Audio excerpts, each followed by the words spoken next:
कभी अपने आसपास देखकर सोचा है ये सब काम कैसे करता है? जो कॉफी हम पी रहे हैं, ये स्क्रीन जिसे हम देख रहे हैं, यहां तक कि हवा जिसमें हम सांस ले रहे हैं, इन सबके पीछे एक ही अदृश्य शक्ति का नियम चलता है। और नहीं, ये कोई जादू नहीं है, ये है केमिस्ट्री। तो चलिए इस कोड को मिलकर क्रैक करते हैं।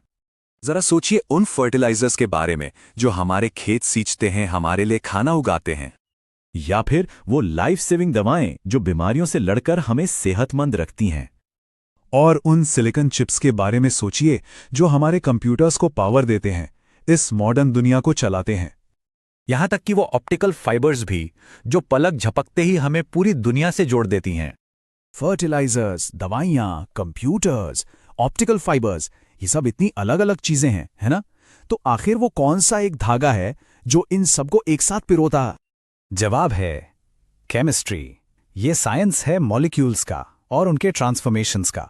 बेसिकली ये बताती है कि कोई भी चीज कैसे बनती है, कैसे बदलती है और कैसे एक दूसरे से रिएक्ट करती है। तो चलिए इसको ना लेयर बाय लेयर समझते हैं। शुरुआत करते हैं ये समझने से कि आखिर केमिस्ट्री हर उस चीज की फाउंडेशन क्यों है जिसे हम छू सकते हैं, देख सकते हैं या महसूस कर सकते हैं।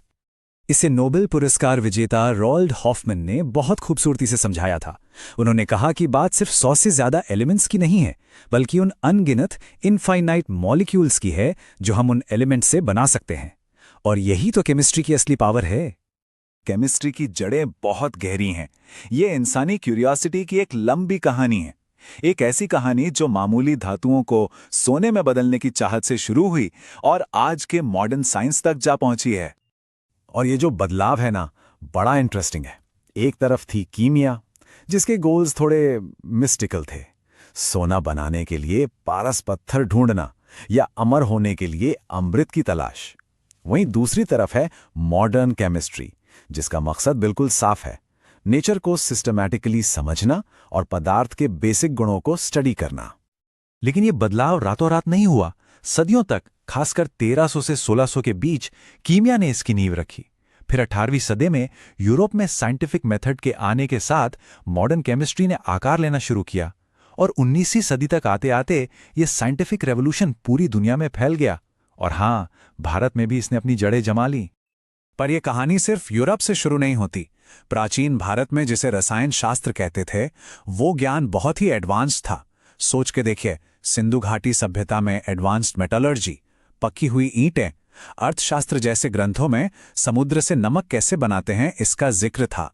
और सबसे हैरान करने वाली बात तो यह है कि ऋषि आचार्य कणाद ने परमाणु यानी एक इनडिविजिबल पार्टिकल का कॉन्सेप्ट जॉन डाल्टन की एटॉमिक थ्योरी से लगभग 2500 साल पहले ही दे दिया था।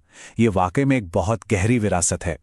तो चलिए अब सीधा केमिस्ट्री के कोर में चलते हैं और समझते हैं कि हमारे आसपास की हर चीज आखिर किन बेसिक चीजों से मिलकर बनी है। तो हर चीज की शुरुआत होती है एक सिंपल आइडिया से, मैटर यानी पदार्थ। बस अपने चारों तरफ देखिए, टेबल पर रखी किताब, ग्लास में पानी, यहां तक कि हवा जिसमें हम सांस ले रहे हैं, हर वो चीज जिसका कोई वजन है और जो जगह घेरती है, वो मैटर है। और हम इसे मेनली 3 स्टेट्स में देखते हैं, सॉलिड, लिक्विड और गैस। लेकिन सारा मैटर एक जैसा नहीं होता। इसे समझने के लिए केमिस्ट इसे क्लासिफाई करते हैं। सबसे ऊपर हर चीज या तो एक प्योर सब्सटेंस है या फिर एक मिक्सचर। और जब हम इन प्योर सब्सटेंस को और करीब से देखते हैं, तब हमें मिलते हैं असली बिल्डिंग ब्लॉक्स, एलिमेंट्स और कंपाउंड्स। तो इनके मेन हिस्से क्या हैं? पहला है एलिमेंट, जिसमें एक ही टाइप के एटम्स होते हैं। फिर आता है कंपाउंड, जहां अलग अलग एलिमेंट्स के एटम्स एक फिक्स रेशियो में जुड़ते हैं, जैसे कि पानी H2O। एटम किसी भी एलिमेंट का सबसे छोटा इंडिविजिबल पार्टिकल है। और जब ये एटम्स आपस में जुड़ जाते हैं तो बनता है एक मॉलिक्यूल। अब आते हैं एक बड़े चैलेंज पर। एटम्स और मॉलिक्यूल्स ये इतने छोटे होते हैं कि उन्हें ना तो देखा जा सकता है, ना ही तौला जा सकता है। तो फिर सवाल यह है कि साइंटिस्ट उन्हें गिनते कैसे हैं? बिल्कुल सही, किसी अदृश्य चीज को कोई कैसे गिन सकता है? ये एक ऐसी पहेली थी जिसका केमिस्ट ने एक बहुत ही क्लेवर सॉल्यूशन निकाला। उन्होंने एक सिंपल सी एनालॉजी इस्तेमाल की। जैसे हम 12 चीजों के लिए 1 दर्जन या 1 डजन शब्द का इस्तेमाल करते हैं, ठीक वैसे ही उन्होंने एटम्स के एक बहुत बहुत बड़े ग्रुप के लिए एक यूनिट बना दी, और ये है वो magic number 6.022 into 10 to the power of 23। इतना बड़ा नंबर, यही है केमिस्ट्स का दर्जन। इसे एवोगाड्रो नंबर कहते हैं। और इस यूनिट को कहते हैं मोल, MOLE।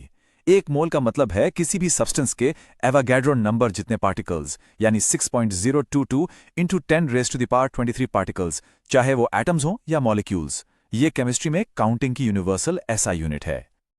और ये हमें दो इंपॉर्टेंट कॉन्सेप्ट्स तक ले जाता है। एक है एटॉमिक मास, जो एक अकेले एटम का ना के बराबर वजन है, और दूसरा है मोलर मास, जो उन एटम्स के पूरे ग्रुप का यानी 1 मोल का वजन है, जिसे हम आराम से ग्राम्स में तोल सकते हैं। सोच के देखिए, यही वो ब्रिलियंट तरीका है जिससे केमिस्ट्स अदृश्य को मापते हैं। तो अब जब हम मैटर के इन बेसिक बिल्डिंग ब्लॉक्स को समझ चुके हैं, तो अब हम बिग पिक्चर देख सकते हैं। ये नॉलेज हमें आने वाले कल के चैलेंजेस से निपटने में कैसे मदद करती है। हमने केमिस्ट्री का इस्तेमाल करके अपनी पूरी दुनिया बनाई है, बीमारियों से लड़े हैं। अब सोचने वाली बात यह है कि आगे हम इसका इस्तेमाल कौन सी बड़ी प्रॉब्लम सॉल्व करने के लिए करेंगे। क्या हम ग्रीन एनर्जी बना पाएंगे? क्या हम ऐसे नए मटेरियल्स बना पाएंगे जिनके बारे में आज हम सोच भी नहीं सकते? आने वाला कल इन्हीं मॉलिक्यूल्स के साइंस पर